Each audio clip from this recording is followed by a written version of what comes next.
বেগম খালেদা জিয়া, দিনাজপুর সদর থেকে বেগম খালেদা জিয়া। ত্রয়োদশ জাতীয় সংসদ নির্বাচনে 237 জন প্রার্থীর মনোনয়ন চূড়ান্ত করেছে বিএনপি। সোমবার গুলশানে দলের চেয়ারপারসনের কার্যালয় থেকে প্রার্থীর তালিকা ঘোষণা করেন দলের মহাসচিব মির্জা ফখরুল ইসলাম আলমগীর। তিনি জানান, বিএনপি চেয়ারপারসন খালেদা জিয়া দিনাজপুর 3, বগুড়া 7 ও ফেনী 1 আসন এবং দলের ভারপ্রাপ্ত চেয়ারম্যান তারেক রহমান বগুড়া 6 আসন থেকে প্রতিদ্বন্দ্বিতা করবেন। ঠাকুরগাঁও 1 আসন থেকে নির্বাচন করবেন মির্জা ফখরুল ইসলাম আলমগীর। আপনার ঘোষণা শুরু করছি, আপনার কাইন্ডলি এর কপিও পাবেন, কিন্তু আমার দায়িত্ব অনুযায়ী আমাকে পুরো ঘোষণা করতে হবে। পঞ্চগড় 1 ব্যারিস্টার মোহাম্মদ নওশাদ জমির, পঞ্চগড় 2 ফরাজ হোসেন আজাদ, ঠাকুরগাঁও 1 আমি নিজে মির্জা ফখরুল ইসলাম আলমগীর, দিনাজপুর 3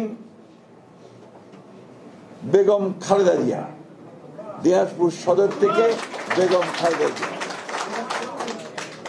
দিনাজপুর 4 মোহাম্মদ আখতারুজ্জামান মিয়া, বগুড়া 6 তারেক রহমান,